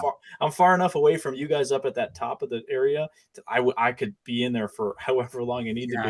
And we really thought we were getting busted. I mean, you guys made it seem like there's a person either checking out the cars or doing something, which is, we weren't doing anything illegal. We were in an area that you could legally park overnight too. So there was a lot of theories about who it could have been, person, property, whatever. Yeah. But just in that moment, that's what seemed the most likely, was that it was a person, and then because they must have, because the thought was that they might have heard Evan on the radio, talking on the radio, and then him saying hello. Well, he said hello after the light disappeared, but they didn't want to get caught or whatever, so they turned their light off or whatever, it's just like, it just seemed the most likely, but I don't know. It's weird, but that's even Ryan made a good point. He says, Ryan says, huge swamp back there. I'm going back during the day. day. Light too we had after this. I think you're cutting out there a little bit, Brian. A little slow there, but Brian says, huge swamp back there. Cutting out? I'm going back during the day. Is this just on my end, Eli? Or no, I'm getting it. I think Brian's a little behind us. Yeah, he's lagging. But long story short, Ryan said he's going to check it out. But okay, moving on. Let's take Pat's question here. He says, question, why go out there to seek interaction? Why do that? To get evidence, or is it personal? I think it's a little bit of both. I mean, I'd love to get something, especially on the thermal. That's, I think, a lot of what I focus. I'd love to get something visible clearly on the thermal. I mean, kind of like you guys going in and out. I think it's on. Brian. I think it's on his end. Yeah. Well, we'll just kind of keep going. Hopefully, he can pop in. I think it's a little. For me, it's a little bit of both. I mean, when you have those weird things that happen, you kind of, it wants you to keep going, right? I mean, a lot of times. Is it just me? I think it's just you, bro. Yeah. Damn it! I gotta go because we're on the same internet. It's all right. It's all good. Eli and I are on the same internet, so I'll just mute him for now. But anyway, back to my answer. Yeah, I think it's a little bit of both. Pat, I know you obviously want to get out there with the drones and get footage of these things. I mean, that's similarly to me. I'd love to be able to get some footage, but also you have these encounters that want to keep you going, keep you kind of searching. Whether or not they amount to anything, I don't know. I mean, that's just, I find it interesting, and I like being out in the woods at night and just running into all those other wildlife and critters that you can run into at night. Is really cool. I think it's the woods at night is, if people haven't been to the woods at night, go absolutely. Even if you're just hiking a local hiking trail during the night, just do it safely, do it the right way. It'll change your perspective about the woods, because you can go in the woods in the daytime and it's a different environment completely. I don't know. What do you think, Eli? Absolutely. I mean, different animals come out at night. It really, I was thinking about that the other night, is just like, an area can seem so just innocent during the day, and it completely changes overnight. Most of our, is everyone okay? Yeah. Oh, okay. Sorry. Most of our, I guess, brain powers centered on being able to see, and just the fact of it being dark and it being night, just it makes it intensely different, So I do recommend people go at night. I think you're right. Do it safely. Yeah, do it the right way. Do it the right way. Jeff says, I could see where interaction could lead to the discovery of forest language or other physical evidence, but unrecorded interaction on its own is simply a great experience. Yeah, definitely. I mean, when you get something that happens out there, something responds to your knock or something's going on, it's interesting, because then it makes you wonder, okay, is this possibly what we think it could be? Oh, I guess that's Eli. This is the spoiler. We've been in the same. I'm good though, right? Am I coming in or am I still lagging? I think he's still he's lagging. Can you hear? I can. It's throwing me off. Yeah, there's an echo now. So I don't know where the echo is coming from, but Is it me? Am I lagging still? you were, but I don't know what's going on. We just had a thing because Eli was up here and the mic was making things I heard echo. the echo. I'm just making sure I'm coming back in. You're good now. I think you're great now. All right. There's Eli. I'm in like the furthest room from my modem, so I'm just sometimes I don't get good service, just so my wife can sleep. For sure. Well, see, there's an example of teleportation. Eli just left his area and just teleported into my screen. I mean, that was weird, right? Are you interdimensional, Eli? Are you interdimensional? Yeah, I'm an interdimensional window faller. I fall through the windows. You go. But yeah, right on. I mean, mid-south Sasquatch says we're all in it for the experience as well as research. Most of us are trying to find out exactly what are these beings. That's part of it. I mean, there's just a lot. It's a fascinating pursuit. I mean, there's a lot. Because I was lagging, I really didn't get to go in on Pat's question. On the capital. Yeah, go for it, man. You seem to be back all good now. It's different for everyone. When you have stuff happen to you in the woods, or like me with that tent encounter, like I need to I went from being scared of fear of the woods, to being okay in the woods, to being like, all right, I can hike alone in the woods with my dog, and I'm okay with it during the day. You know what I mean? But after you had an encounter that totally changes you, and you didn't get to see what it was, for me now, I need to see it. Like I need to see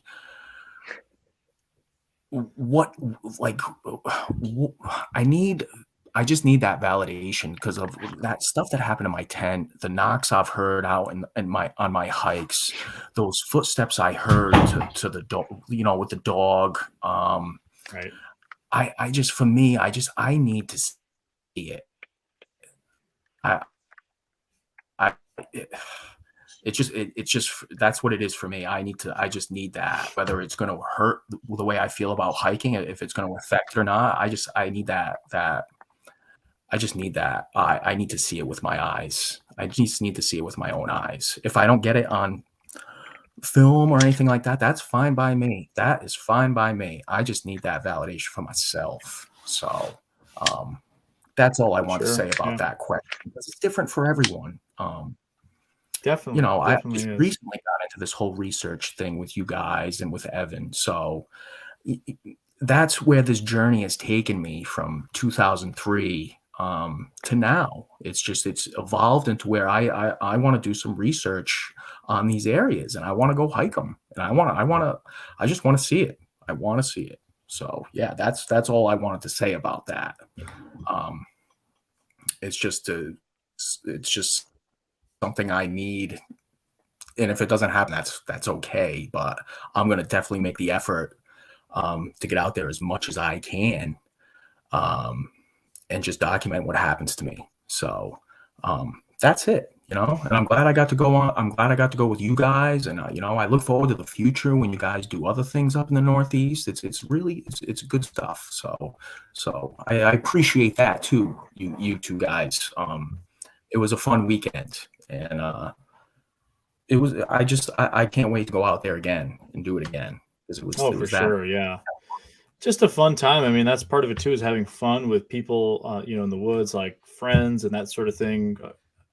I don't know. It's just a good time. I mean, we have fun with it, except when it's torrential downpour raining and and that can get, that's just a part of being out in the outdoors and camping and that sort of stuff. So yeah, I respect the personal reasons too, but I think for everyone, it's a bit of a personal journey that's interested in this topic, of course. I mean, whether you've seen it or had an encounter or not, I mean, there's some kind of interest you have in this. There's something that drives you, right? Whether or not it's finding conclusive evidence or having an encounter, if you're on the fence, being convinced whether it's real or not, it's a journey for everyone. But I just think for me, like I said, personally, I think it's it would be great to not only do that, but also be able to come out with something. And that's why, you get something like a track and maybe hair and video, other things, because you just strengthens your case that you had some sort of a legitimate encounter, where you can not only just have a video or a track or an anecdotal story, but the more pieces of evidence you can gather into one, just the more you're going to be able to say, well, hey, look, here's other data that I have,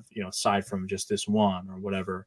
Because we've talked about this, ad nauseum at this point about, you get the best, greatest video of a man beast anthropoid running around the woods. I mean, people are going to say essentially that's, not legit, and I love that word. And I've said this before, man beast anthropoid, kind of redundant term, but John Horrigan, shout out to John Horrigan, coined that term. And I will use it now whenever I can, because I think it's just awesome. Man beast anthropoid. Even if you get footage, what's that going to do? You're just going to get ridiculed for it. And torn people have gotten footage. You know, I mean, we still debate the Patterson-Gimlin footage, and that was 50 plus years at this point. So I think we're just going to need more than one piece of evidence at the same time. And that's the thing. I mean, as we talk so much about encounters, that's a big part of Bigfoot is anecdotal stories. And that happened because somebody was either accidentally in the right place when they saw Sasquatch, or, they were whatever. I mean, their paths converged essentially, because you need a person and a Sasquatch to have these encounters. And was it coincidental? A lot of times at road crossings, but if you can be at the right place at the right time with the right equipment and hopefully walk away with something, that's just, I don't know. I think that's ideal, to be able to get more than one piece of evidence of a potential encounter. And that's obviously it's easily said and harder to do. And I think so many people are having the same conversation all over the place, but I don't know. It's there's just a lot to think about that. Grasshopper says podcasts will solve all the problems with hunting squatch. Yes, I wish, it's like, obviously, I'm assuming that's tongue in cheek a little bit, but just conveying our experiences and that sort of thing. And I don't know, what else can we really do, right? Yeah, what else can you do but go out there as much as possible? That's all you can do, and just put the boots on the ground and put the work in. That's all you can do. That's all you can do, really.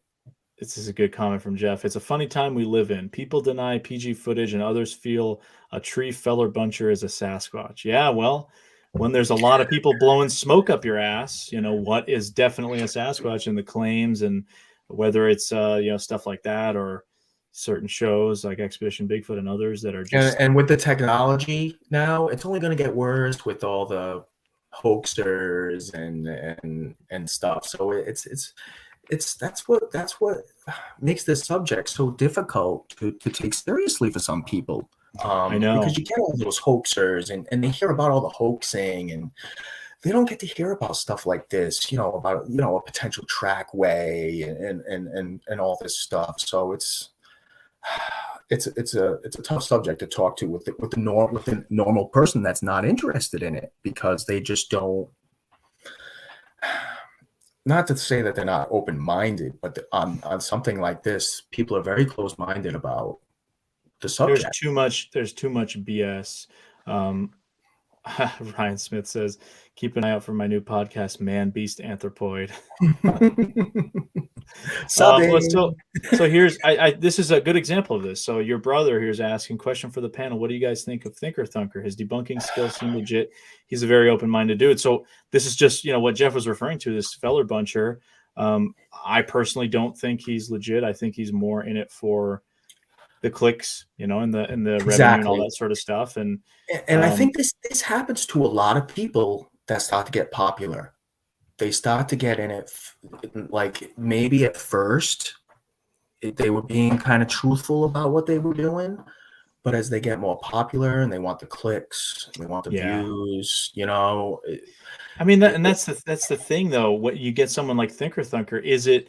Because there are certain videos that sure, maybe he's analyzed, he has some sort of skill set that most people don't, right? He analyzed some videos, but then he puts out stuff like this where a feller buncher, and there's other examples of videos that are just not Sasquatch related at all, that are, he claims, the buffaloes, right? The skiers in Yellowstone, is one of those where there's these skiers caught on a camera and, oh, they're 10 feet tall. They're way bigger than the buffalo. What are they doing walking around near buffalo in the winter? No human would ever do that. Well, just look up videos of Yellowstone and watch all these dumbasses going up to buffaloes and getting selfies, and people are incredibly stupid. People will do that in the winter all seasons. But that is another example, and he puts out these videos. So then, of course, we've talked about this with other researchers too, like people that produce videos of porcupines and then claim they're Sasquatch. Even if they've done something that maybe in the past you thought was legit, you then unfortunately have to cast doubt on all of that, because it either tells you they've sold themselves out and they're willing to engage in hoaxing just for the sake of money, or their analytical skills are that skewed by their own blinded interest in Sasquatch that something normal. And I personally don't think for Thinker Thunker that case is that he said the feller buncher was Sasquatch, was that he genuinely believed that. I mean, I don't know. I obviously have nothing to base it off. That's just kind of my gut feeling telling me that. It's one thing to be completely blinded, and maybe you can at least say, well, hey, I mean, I was just so down my own rabbit hole that I totally believe this is a Bigfoot. But is that excusable? I don't really think so necessarily. And Jeff also had a good response. Ronnie Thinker Thunker is the one responsible for infecting people's ability to employ common sense by stating a fellow buncher was a Sasquatch. Yep. Absolutely part of it. And Mr. E603 says, I laugh at some of the stuff he says is real. Yeah, some of it is it's really not that difficult to find the origins of it and just slap a Sasquatch label on it. Yeah. Or like you were saying with the other guy, just beating that porcupine thing to death and just saying, hey, I made a mistake, but no, it's your hill to die on, I guess. Sasquatch. Well, that's another question. What do you guys think of Scott Carpenter? I would just, my only word is, I guess, look up the word pareidolia. That's basically it. Pareidolia, Yeah, and he's not the only one with the pareidolia going on. There's another one in Florida that you can pay your $2 a month and see all his pareidolia if you want to be a member. Right. You know what I mean? It's just Matt wants to go down there with high tech camera gear. Suddenly crickets. It's just part of it. I think it's an uphill battle, we're facing. But I will say that, I got this email just a few days ago and I posted it on social media of some guy that had sent me an email from the UK. I think I read it to you, Brian, when we were camping. It was super awesome. It was basically saying, hey, I never really took the Bigfoot topic seriously until I ran into some of your guys' videos. And then it kind of has opened my mind. But at the same time, it's like refreshing that there's not Bigfoot being claimed everywhere, or it's not everything is Bigfoot like so many other programs will say. And I'm not saying that all the toot our own horn. I'm really glad that there's people that are actually kind of maybe getting into the topic if they like nature. They're a little bit more open-minded. Maybe, they can come across somebody on their hiking journeys that has claimed to have had a Sasquatch story. They can relay that. They're not really in this community, whatever this community is, because it's frankly a lot of BS and a lot of con artists. So I don't know. It's really refreshing to kind of see that and to hear that. It's almost, and it's weird because it's almost like a war. Like nobody gets along in this Bigfoot world. A lot of people don't get along, and it's unfortunate that people just can't come together. It's not going to happen. I mean, and certain people have no interest in, and as many others, you can disagree with people. You don't have to work with them. You don't have to like them or anything like that. I mean, there's just too much craziness and that sort of thing. And that's why just do your own thing at the end of the day. Work with people that are cool, that you like, that you trust. Be careful. I don't know what else. If I was telling someone to get involved in this subject, I don't know what I'd tell people. Don't do it. I mean, just do what you like at this point. Everything is crazy. The world is crazy. If you have fun in the woods, whether it's Bigfooting or not, and you're just getting out there, that's awesome. That's great. Do your thing. Mm-hmm. Yeah. So I don't know, but a lot of comments here. Yeah, like the Justin Cherpensky is a great researcher. What do you think about the Bigfoot Odyssey and the iPad guy? That's kind of what we were joking about with the iPad guy.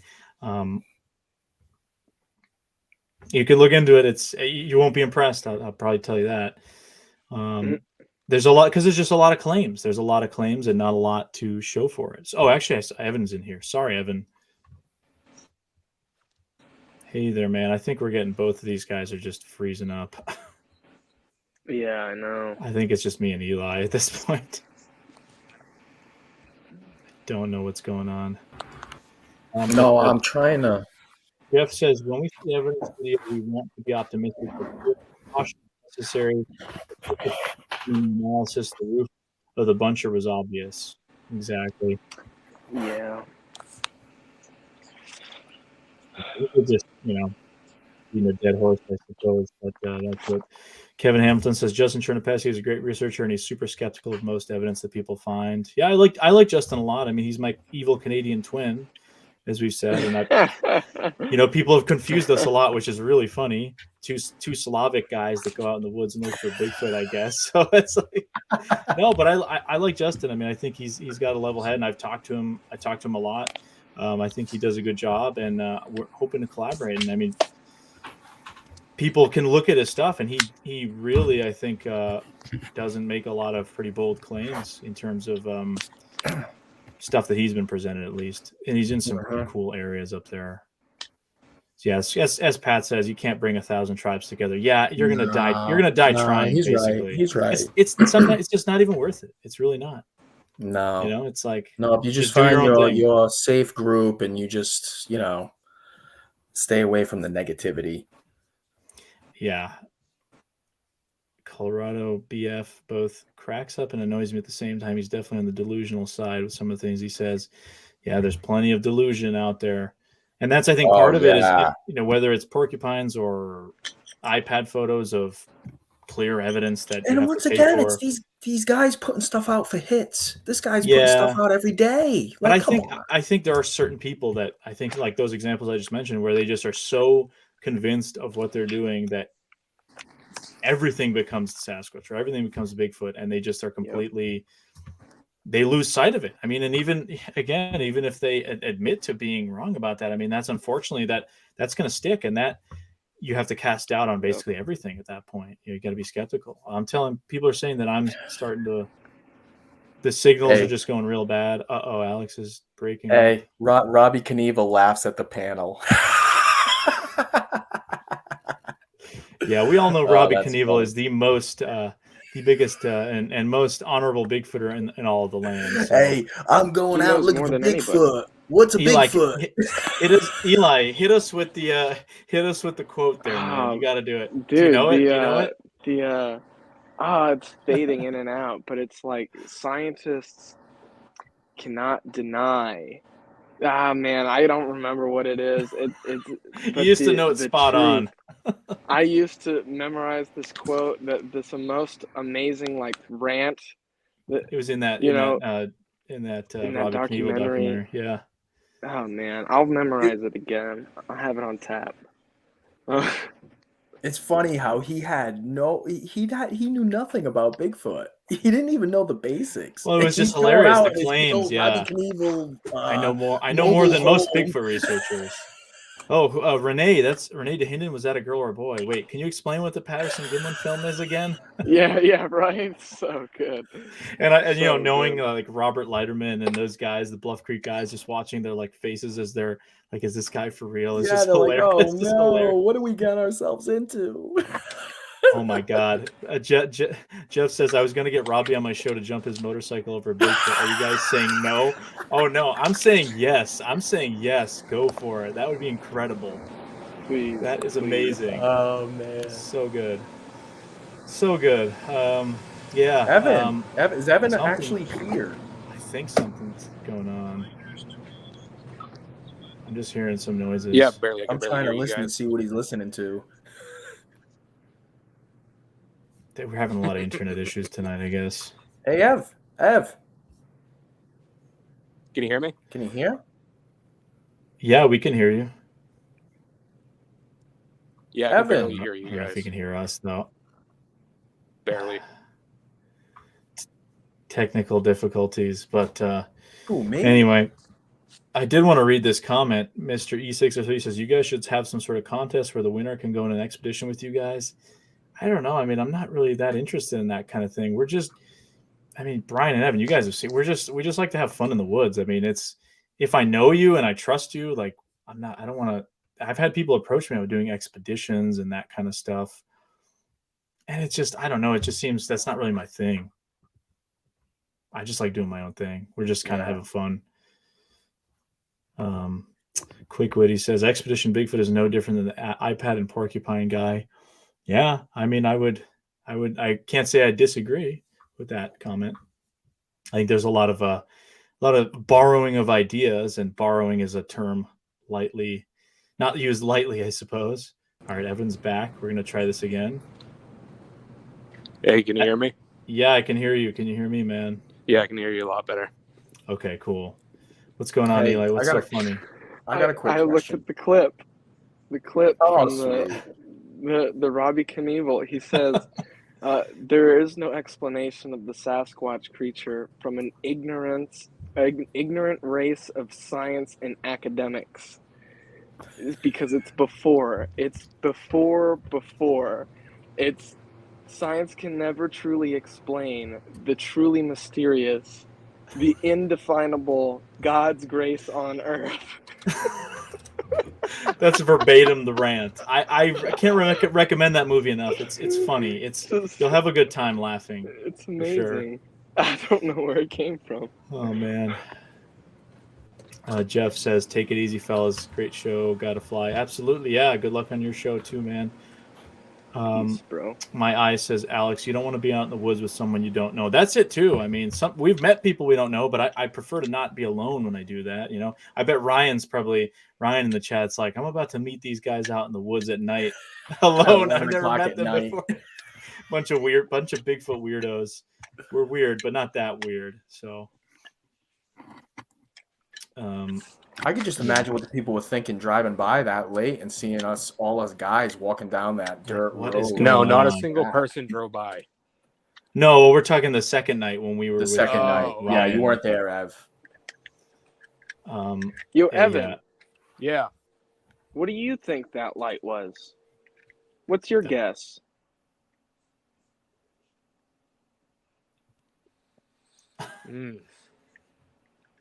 Well, you guys know that I'm not too big into the supernatural topic of Sasquatch. Mm-hmm. I don't know, possible like moonlight manipulation, but it wasn't the right color of the moonlight. And it was very localized in that area. Yep. That's what confused me the most. Like I told you guys, I thought it was two cops, talking to each other with their light pointed towards the ground, wondering what the hell we were doing. Yeah. No, yeah, I mean it's just weird. I don't know what else we can really definitely say weird about it. to hear that. Yeah.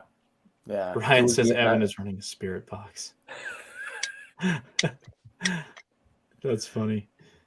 I like this quote from Grasshopper. Says, if you have to prove something to people, don't bother. If it ain't obvious, it ain't evidence. Yeah, I think that's fair enough. I mean, there's times where like a backstory, I think the more details you can give help, absolutely.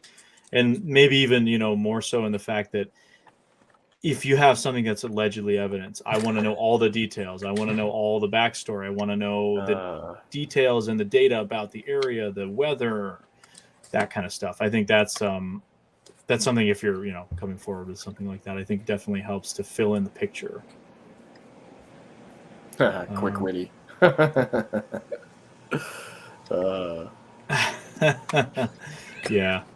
Yeah. So there's Mark Webster says, I went squatching once with someone I barely knew. It was awful. Immediately started talking politics. Yeah, it's like you're going squatching. It's like I don't want to talk. I want to go out in the woods, but yeah, I don't know. It's just funny. Yeah, we never talk politics when we're out there. No. No, we were very quiet on the second night. Yeah. Mostly because it was a quiet night. It was a very quiet night. Yeah. Oh yeah, I guess what Mr. E was saying was, I totally understand where you're coming from, but man, that would be nice. Some of us don't have the luxury of going to these places. That's why I mentioned the contest. Yeah, I mean, I get that too, but again, I think it's I've had people approach me and be like, "Oh, would you want to do some kind of Bigfoot expedition and that sort of stuff?" And it always seemed kind of gimmicky to me. I mean, like you can just go on a Bigfoot expedition yourself, right? But at the same time, when you're out there doing this stuff, you get, I don't want to say newbies, but people that come in that maybe do certain things. You don't know what their level of outdoor experience is and that sort of thing. And I certainly don't. I love teaching people about that kind of stuff, but I'm not kind of like an expedition expert or something. That sounds just really cheesy to me. A lot of people can make you feel uncomfortable out in the woods, that's for sure. Yeah, definitely. And So, you know what was great about this weekend is we met two great guys. So we got that lucky, was cool. Definitely. So it was I want to, cool. like, when going to some of these areas, I want to talk to the locals. It's the locals I want to hang out with. I'm not going to go in there and act like, hey, I know this area like the back of my hand, unless I do. But so it's all about meeting the right people, I guess, and having especially and those guys were both from that. And they were both from the area where we were researching. So they had a lot of the stories too that we had, and just connecting the dots with the power lines and everything was really interesting, very interesting. So I'm glad they got to come out and go out with us for those couple nights. It was a fun night, fun weekend. I think Mike told me this story. He said that time I stumbled on the pot farm, I was with someone I'd never been out with. He, along with everyone else going, made me on edge. Yeah, definitely. It's a good story, but after the fact, not during it. Absolutely. Oh, yeah. Here, Jeff says, if you had a contest, the winner could spend the weekend telling you how great Todd Standing is. Yeah, this guy, you pay $3,000 and go see a big. I was just gonna say, if you got an extra $3,000, you can go stay out with him for a few days. Oh man. Hey there, Squatching Cowboy. Hey, I was on. Here you go. I was on a 200-yard Bigfoot expedition with Eli and Alex back in the day. Yeah, and Mothman, you can talk about that too. It was just like we were just hanging out. We were having fun. Like, yeah, we take it seriously, but it's not like some super formal kind of thing. I don't know. Half the time we're making jokes, and half our audio is unusable because of the profanities and the insanity going on, as Evan and Brian know all too well. Eli and I were having some pretty interesting conversations out in the field. Oh gosh, I'm gonna have to view that audio. Yeah, you really are. And then, if anything, that's why we have a lot of musical montages with no audio. That's the reason for those guys. Yeah, if they use any of the footage I was in, you got to get the bleep thing ready, because every time something happens to me, I end up swearing. It's a genuine reaction. I welcome it. Absolutely. Yeah, I mean, I've gotten my reaction a few times on video. Oh, that's the good part too, because he's always filming, no matter where we are. Yeah, and it's great, and I'm glad I get my reactions to when we find stuff or when something happens to me out hiking to be able to share that with people and what's going on at that time. I enjoy that. I enjoy telling people how I'm feeling on camera at the moment. So a couple F-bombs come out here and there, but hey, it is what it is. A couple. Mark says, okay, but being stuck in the woods with Todd Standing will probably give you stories to tell for a lifetime. Take a shot every time he says PhD or Jeff Meldrum. New Hampshire has their own. And Les Stroud. They're going to be taking you out of there on a stretcher and pumping your stomach before you know it. What'd you say, Evan? New Hampshire has their own Todd Standing. Yeah, we've got like this parody artist guy, but he's more of. I mean, my problem with him is he's like a parody artist, but he actually reaches out to people that are witnesses, and I don't like that. It's fine to do like a Peter Kane kind of humor thing. Like Michael Merchant does some hilarious Bigfoot satire, like kind of roasting some of the TV people and the experts and all that stuff. I think that's awesome. But when you start reaching out to legit witnesses and people that maybe are hesitant about their stories, that's kind of like, I don't know, it's a little weird to me. But that's true. Todd Standing, he'd probably be drunk pretty quick. So yeah, Kevin here says, I've actually met Todd Standing, had a conversation with him. I don't know if he's full of it or not, but I think he believes what he's peddling. Yeah, I think that might be part of it.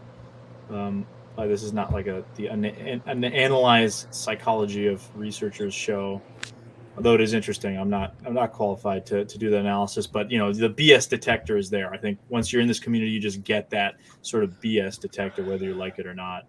You kind of have to, right? Oh yeah. how many people you thought were legit back in the day that now it's like you cast questions on some of the stuff, and that's largely for a lot of the stuff we've talked about. I mean, I used to watch Thinker Thunker, Chris Noel, all that kind of stuff. I thought it was great. And then you start peeling the layers back, and you just start looking at it a little bit more critically, and it's okay to change your opinion. That's totally fine, especially in light of new evidence. That I think is a very important thing, especially in Or this you could be just topic. stubborn and just keep making videos over and over and over about a porcupine. Beating a dead horse always works, right? Yeah. Well, anyway, guys, it's like I was telling Eli earlier, this was going to be a short show, right? We were just going to kind of hang out for like an hour. At this point, we should just go for the 3-hour epic. We only have an hour and 15 to go. 3-hour epic, absolutely. We got to get Eli to the airport like 7 a.m, so we'll just do it straight till then. So Bigfoot 603. I think that's a good idea. Yeah, that's the one. Bigfoot 603 on the live stream. Yeah. Sometimes I don't even like giving it, like people like Todd Standing and others. They're so well known that everyone is mentioning them. But for some of these other guys, if they're peddling bullshit, I don't even want to give them any attention really. So you can look on that on your own, guys, and it's just not even worth it. I'm sure Evan kind of thinks the same because we've dealt with this guy. But anyway, well, guys, I think we're gonna start wrapping it up. Then, what do you guys say? Yeah. I know, Evan, you're kind of in and out, but yeah, there'll be other times. Yeah, we'll definitely be back on. And I do want to bring up a point, though. I definitely don't think Sasquatch are in that area all year round. That's definitely a corridor. Definitely interesting. Yeah, I mean, and we got to look at the other sightings that we have from that area, what time of year and that sort of thing. Nice, Eli. Mike says safe travels, Eli. Yeah, Eli, have a safe trip, man. Don't get stuck in any airports, man. We nearly avoided that. Night. Yeah, we avoided that. There were some premonitions about Dallas. They were like, "Don't go there." They're saying there's tornadoes down there, right? Yeah, something like that. See, it would be my luck to go to the Dallas-Fort Worth airport, and then the terminal that I'm hanging out in gets destroyed by a tornado. He'd sleep right through it. Yeah. Yeah, probably. One more funny thing before we wrap up. It was the last morning of at our campsite, and I was just cleaning up. And so I'm like, well, I'll get a head start on taking the tent down. So Eli's still sleeping in the tent, and I start pulling out all the stakes. And then this big gust of wind comes, and I just hear, and the tent is totally rolled over, except where Eli is sleeping. So I hurry up, I run over, I look at the tent, and he's out like a light. Full mummy mode. I didn't notice. I was just sleeping. It was like a whole other hour till the kid got up. I'm like, I know. Jesus. That happened a couple other times, and I just see the go. tent blown We got over. An interview coming. I know. Eli's the only thing tethering that tent down, basically. So Alex, so I come back. Alex is like, "What happened to the tent?" I'm like, "Oh man, I was trying to get a head start on the tent, but it was a bad idea. The wind picked up." Oh my gosh, too funny. Yeah, that was a good one. Oh, fun times in camp. It really is. You have a lot of time. I mean, I had to sleep in my car that night because my sleeping bag had gotten so wet and it was so cold that I was just like, screw it. I'm gonna sleep in the car. Night for you. Awful. Yep. So, but I'll take this one question from Salvatore. What do you think about the TV show Expedition Bigfoot? We have been talking about this, but he said, I think you have to view it and be critical. Some stuff fake. Yeah, definitely. Yeah, for sure. The words stuff and fake are look up primate pheromones. That's an interesting one. I wonder who thought of that. Yeah, I wonder where they got that idea from. Oh man, good stuff. But definitely view it with a critical eye, as with a lot of that sort of. Yeah, you got the production crew. You got the shadow of the production crew, and it's a shadow of a Sasquatch. Yep. Every little thing on that show is a Sasquatch. I'm being paralleled. I'm being paralleled by a Sasquatch. I got to get out of here. It's like, come on, dude. Come on. Right. It's bad that I watch it and I hate it, but I watch it to see how bad it is. Yeah, I just gave up after season 1 and that whole ranch thing that was going on. Oh, it's so bad, man. Yeah, It's so but, bad. This last episode was so bad. And people love it. New people coming into this wormhole eat it up and love it. And they're That's like, the oh, this audience, is is going that, to be you the know, group and that finds Sasquatch. those I'm like, networks, this they is- just, it's all about the money and Yeah. promoting that and that sort of thing. Go find out how many camera crew and production people are with them in those areas, and you'll be surprised. There's a lot of people there. Oh, totally. Richie's son, what's going on? He says, hear me out. Dummy camp setup, cameras pointed at it, all day barbecue for Bigfoot in the middle of a remote hotspot. I'm talking 15-hour pulled pork, brisket, wings, chops, drop ship some grills, leave it. I don't know if I think I would probably end up eating that all. Yeah, that's how you kidnap Alex right there. Like, you're gonna attract me. I'm a Yeah, you're gonna barbecue have a- fiend. You're going to have every animal in the woods. Yeah. 15 pounds of brisket I'd eat alone. I mean, come on. Also, that would be a fortune. But nowadays, the burnt ends.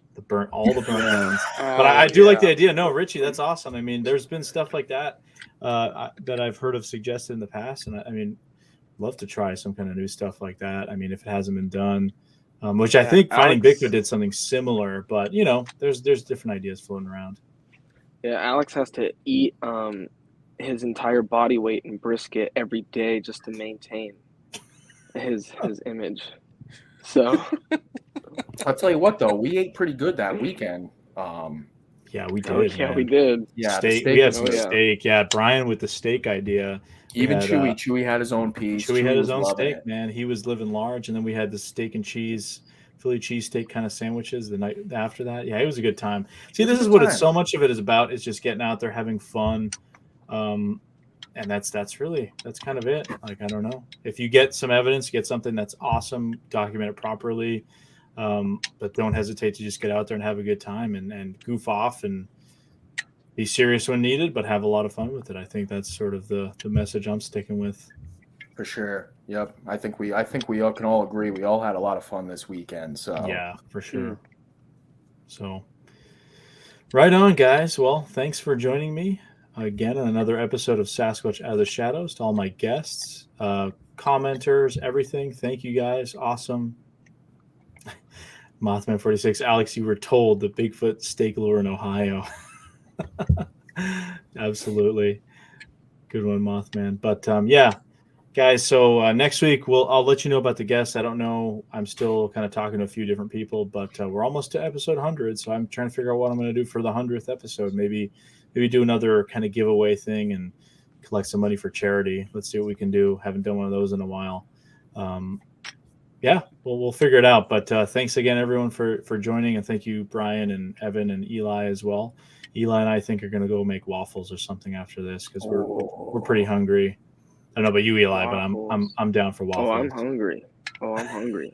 I'm ready for bed. I've been at work since 9 o'clock I'm this ready morning. for bed. All right, you guys go to bed. We're going to stay up because we got to get up. I have to drive him to the airport. I think we're going to leave around 4:35. We got to beat that Boston traffic. Yeah, See you, brother. Yeah. See everyone. Yep. See you, Kevin. Yep. See you guys in the chat. Thank you, guys. Peace out. Good night, everyone. All right, guys. Good night, all. Have a great rest of your week, everybody. Thanks again. All right. We'll I'll see you talk guys to you later. soon, guys. Okay. Oh, Talk for to you sure, soon. man. All right. Definitely. See you, Brian. Bye, guys.